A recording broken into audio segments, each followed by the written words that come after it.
ভাই রে ভাই, এত গরম, ঘরে থাকতে পারছি না। রান্না করা তো দূরের কথা, তাই বাইরে উঠানে খড়ির চুলায় রান্না করতে চলে এসেছি। আসসালামু আলাইকুম, সবাই কেমন আছেন? আসলে যে পরিমাণ গরম পড়েছে তাতে ভালো না থাকাটাই স্বাভাবিক।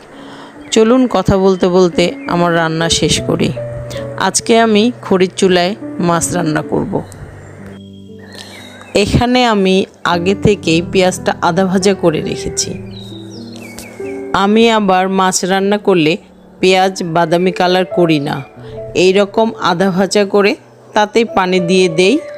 আর এই পানিতেই আমি সব মশলা এক এক করে দিয়ে নেড়েচেড়ে ঢেকে দিলাম।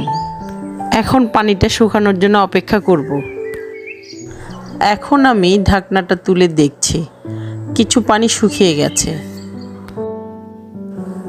এই পেঁয়াজের মধ্যে ধুয়ে রাখা মাছ